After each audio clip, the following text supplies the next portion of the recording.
अस्सलाम वालेकुम, मैं हूं खुर्रम कलीम और आप देख रहे हैं 24 डिजिटल। अमेरिका की पॉलिसी बड़ी वाज़ेह है। जब उनका किसी चीज से दिल भर जाए या उन्होंने किसी जगह हमला करना हो तो फिर दाइश का लफ्ज बहुत सुनने में आना शुरू हो जाता है। शाम के अंदर अगर कुछ कार्रवाई उन्होंने करनी हो तो दाइश बहुत जोर शोर से उसका जिक्र आना शुरू हो जाएगा। इराक के अंदर अगर आपने मार धाड़ करनी है तो दाइश का अचानक बहुत जोर शोर होगा। दाइश मौजूद है, लेकिन दाइश का हुलूला उसी वक्त उठता है जब अमेरिका का इरादा होता है कि वो किसी भी चीज से पीछे हट जाए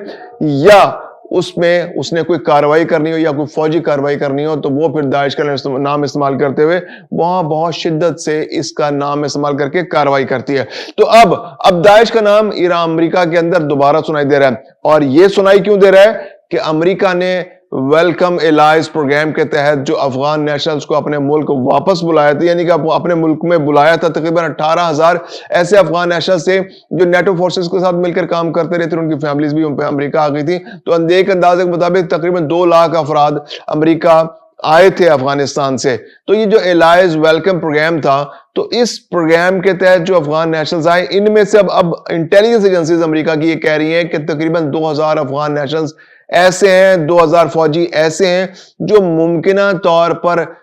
दाइश से राब्ते में हैं या वो दाइश का ईंधन बन सकते हैं, यानी आने वाले दिनों में दाइश उनको इस्तेमाल करके अमेरिका में अपने मकासद हासिल कर सकती है। अब बहुत बड़ा हलचल पैदा हो गई अमेरिका के अंदर। जो सिक्योरिटी एजेंसीज हैं, जो वहां पर उनके इंटेलिजेंस के हेड है, वो जो तुलसी गैबर्ड है, उन्होंने भी कहा है कि भाई हमसे बड़ी गलती हो गई। जो बाइडेन इंतजामिया ने बहुत जल्दी में इन लोगों को कबूल कर लिया। अब ये अफगानिस्तान से अमेरिका में पहुंच गए। अब ये यहाँ पर कानूनी रास्ते अख्तियार कर रहे हैं, ये यहाँ पर मुस्तकिल सुकूनत अख्तियार करने के लिए जो कानूनी रास्ते हैं उनका इस्तेमाल कर रहे हैं। तो अब ये तो मुमकिन नहीं है कि हम इनको यहां पर अब 2000 अगर यहां पर दहशतगर्द आ गए तो ये तो अमेरिका की सिक्योरिटी को खतरे में डाल देंगे। तो अब हमें ये कबूल नहीं है। अब हम क्या करेंगे कि इन तमाम अफगान नेशनल्स को जो एलाइज वेलकम प्रोग्राम के तहत अमेरिका में आए हैं, इनकी दोबारा से स्क्रूटनी होगी, स्क्रीनिंग होगी। और स्क्रीनिंग में जो अफगान नेशनल जिस पर शक हुआ उसको गिरफ्तार किया जाएगा, या तो उसको जेल में डाला जाएगा या फिर उसको वापस अफगानिस्तान भिजवा दिया जाएगा, या फिर वो जहां जाना चाहते हैं उसके लिए कोई रास्ता तलाश किया जाएगा।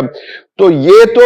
इंटेलिजेंस एजेंसीज और उनकी डायरेक्टर साहबा का कहना है, लेकिन असल में ऑन ग्राउंड क्या हो रहा है वो इससे ज्यादा घिनौनी सूरत हाल है। वो ये हो रहा है कि जो आईएस डिपार्टमेंट है, जो इस तरह के पनागजीनों को पे नजर रखने के लिए बनाया, जो छापे मारते हैं, जो गिरफ्तार करते हैं, उन्होंने तो अपना काम बहुत पहले शुरू कर दिया। वो तो दिसंबर के आगाज से ही अपना काम शुरू कर चुके हैं। अब जो अफगान नेशनल्स जो अमेरिका रिसेंटली गए हैं, जो नेटो के इत्तेहादी थे, जो बाइडेन इंतजामिया के तहत 2021 के बाद अफगानिस्तान से अमेरिका गए थे,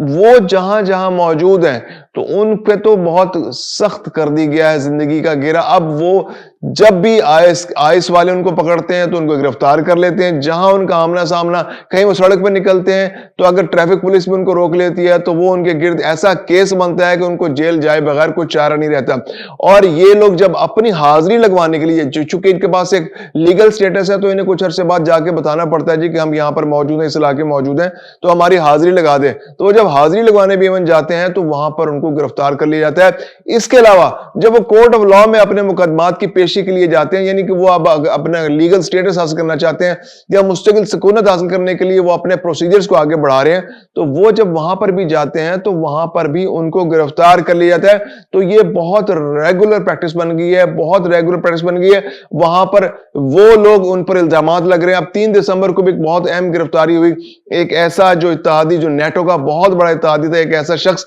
उसको गिरफ्तार किया कि और उस पर इल्जाम लगाया गया कि जनाब ये तो दाइश के लिए असला फराम कर रहा था, ये ईंधन फराम कर रहा था, ये मुलव्विस है दाइश को यहां पर दहशतगर्दी कार्रवाई के लिए जो दाइश को असले की जरूरत होती है, तो ये साहब जो है दाइश को असला फराम कर रहे हैं। तो अब इस वक्त अमेरिका के अंदर जो मौजूद हैं, जो एलाइज वेलकम प्रोग्राम के तहत अफगान नेशनल्स आए हैं, उनको अब एक एक करके दहशतगर्द करार दिया जा रहा है। 2000 का तो नाम है कि 2000 मुमकिन तौर पर अमेरिका के अंदर मौजूद हैं और वो दाइश से राब्ते में है, ये दाइश के लिए मुमकिन ईंधन बन सकते हैं, या उनका रिकॉर्ड ऐसा है कि वो उनके अंदर दहशतगर्दी की टेंडेंसीज है, वो अमेरिका की सिक्योरिटी के लिए खतरा है। क्योंकि 3-4 हफ्ते पहले एक साहब ने वहां पर 2 सिक्योरिटी एहलकारों को मारने के बाद तो इस बात को स्टैब्लिश कर दिया कि इन अफगान नेशनल्स के अंदर जो अमेरिका में मौजूद हैं, उनके अंदर टेंडेंसीज मौजूद हैं वायलेंस के, और वो किसी वक्त भी इनकलाबी हो सकते हैं और अमेरिका के खिलाफ ही सिक्योरिटी मसाइल पैदा कर सकते हैं। तो अब इसके बाद तमाम अफगान नेशनल्स जो अमेरिका के अंदर मौजूद हैं, उनके लिए خطرات بڑھ گئے ہیں اور عین ممکن ہے کہ وہ بہت جلد ایک ایک کر کے ان کو گرفتار کر کے واپس افغانستان بھیجتے جائیں۔ اب ذکر کرتے ہیں جناب برلن کا۔ برلن والے تو بالکل انہوں نے تو ہاتھ کھڑے کر دیے، انہوں نے کہا جی ہری جھنڈی دکھا دی ہے، جو افغان نیشنل 2000 تھے پاکستان کے اندر موجود تھے، اب ہمارا ارادہ نہیں ہے ان کو واپس لانے کا۔ 640 کو تو وہ پہلے جواب دے چکے تھے، اب انہوں نے وہاں کی حکومت نے کہا جی کہ ہمارے پاس تو گنجائش نہیں ہے، ہم دوبارہ سے اسکروٹنی کریں گے۔ وہاں پہ بہت شور مچا رہی ہے این جی اوز، وہاں پر جو قانون جو فراہم کرنے والے ادارے ہیں، بنیادی انسانی حقوق والے ادارے ہیں، وہ بہت شور مچا رہے ہیں، جو وہاں پہ جو جرمن حکومت اس پر دباؤ ڈال رہے ہیں کہ جن افغان نیشنل سے آپ نے وعدہ کیا تو ان کو تو کم از کم لے آئیں یہاں پر اپنے ملک میں۔ لیکن اب جرمن حکومت کا ایسا کوئی ارادہ نہیں ہے، انہوں نے صاف ہری جھنڈی دکھا دی ہے کہ اب مزید افغان نیشنلز کو واپس جرمنی لانا اب ممکن دکھائی نہیں دے رہا، کیونکہ آنے والے دنوں میں جس طرح سے خدشات بڑھ رہے ہیں، سیکورٹی خدشات بڑھ رہے ہیں، دنیا بھر میں دہشت گردی ہو رہی ہے، برطانیہ کے اندر جو ریپ کے کیسز سامنے آئے افغان نیشنلز کے حوالے سے، امریکہ کے اندر جو یہ داعش والا مسئلہ سامنے آیا ہے 2000 کا سامنے آیا، اس کے علاوہ جو طالبان حکومت ہے وہ اپنے ملک کے اندر قانون کو نرم کرنے کے بجائے لوگوں کے لیے زندگی مشکل سے مشکل تر بناتی جا رہی ہے۔ خواتین کی تعلیم پر پابندی ہے، بنیادی انسانی حقوق حاصل نہیں ہے، بچوں کے لیے مشکلات ہیں، اقلیتوں کے لیے مشکلات ہیں، وہ لوگ جو غیر پختون ہیں ان کے لیے مشکلات ہیں، جو ہم مسلک نہیں ہے طالبان کے ان کے لیے مشکلات ہیں۔ تو ایسے میں دنیا بھر کی جانب سے دباؤ بڑھ رہا ہے کہ وہ افغانستان کے اندر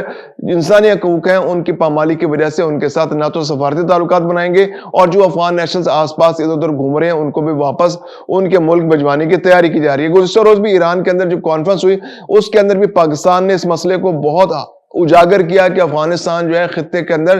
دہشت گردی کو پروموٹ کرنے، اس کو ایکسپورٹ کرنے کا بہت بڑا ذریعہ۔ اس کے علاوہ جو بھی ممالک اس کانفرنس کے اندر ایران میں شریک تھے ان سب نے بشمول ایران نے کہا کہ جناب یہ افغانستان کا مسئلہ تو ناسور بنتا جا رہا ہے، یہ دہشت گردی کا بہت بڑا ایپی سینٹر بن گیا، یہاں سے دہشت گردی پروموٹ ہو رہی ہے، جنریٹ ہو رہی ہے، ایکسپورٹ ہو رہی ہے، اور یہاں پر سہولت کار موجود ہیں۔ دہشت گردی کے عالمی برادری کو دباؤ ڈالنا چاہیے طالبان پر کہ وہ ان کو ان کی حرکتوں سے باز رکھے، یہاں پر وہاں پر ایسی حکومت آ جائے جو وہاں کی نمائندہ حکومت ہو، جس میں تمام ایتھنک گروپس ہو، تمام ریلیجیس گروپس ہو، اور وہ افغانستان کے عوام کی صحیح سے نمائندگی کرے۔ تو ایران کے اندر تو یہ بہت بڑی کانفرنس ہوئی، بہت امپورٹنٹ کانفرنس ہوئی، اور طالبان حسب سابق وہاں سے بھاگ لیے، اس کانفرنس میں شریک نہیں ہوئے اور ان کا کوئی نمائندہ شریک نہیں ہوا، کیونکہ یہ وہ برننگ ایشوز ہیں جن کو فیس کرنا اب طالبان کے بس کی بات نہیں۔ دنیا بھر نے اب طالبان کو آئینہ دکھانا شروع کر دیا، اور پاکستان جو ان کا سب سے بڑا اتحادی تھا وہ خود ان کی اس دہشت گردی کا سب سے بڑا وکٹم بن چکا ہے۔ تو اب ایسے میں دنیا سے توقع رکھنا کہ وہ طالبان کی مدد کریں اور طالبان کو اس مسئلے سے نکالنے کی کوشش کریں گے، تو اس کا خیال رکھنا بھی بہت مشکل ہے۔ تو اب طالبان انتظامیہ کے لیے بھی بہت مشکلات پیدا ہو گئی ہیں۔ پھر وہاں پر جو انٹرنل لڑائی ہے، جو حقانی گروپ اور جو قندھار گروپ ہے اس کے درمیان بھی خطرات بڑھتے چلے جا رہے ہیں کہ آنے والے دنوں میں بہت جلد ایک بہت خون ریز جنگ کا خدشہ موجود ہے کہ یہ دونوں گروپ آپس میں ٹکرائیں گے اور طالبان کا جو اتحاد ہے وہ پارا پارا ہو جائے گا، اور اس کے بعد افغانستان کے اندر جو لوگ عوام موجود ہیں ان کے لیے مشکلات مزید بڑھ جائیں گے۔ دوسری جانب پاکستان سے افغانیوں کی جو واپسی ہے وہ بہت تیزی سے جاری ہے۔ گزشتہ روز بھی تقریباً 4800 افغان نیشنلز کو واپس بھجوایا گیا، ایران سے بھی 1100 سے زائد افغان نیشنلز اپنے ملک واپس بھجوائے گئے۔ تو تقریباً آن این ایوریج ہر روز 3000 سے لے کر 2000 سے لے کر 5000 کے درمیان افغان نیشنلز جو ہیں ان کو پاکستان سے واپس افغانستان بھجوایا جا رہا ہے۔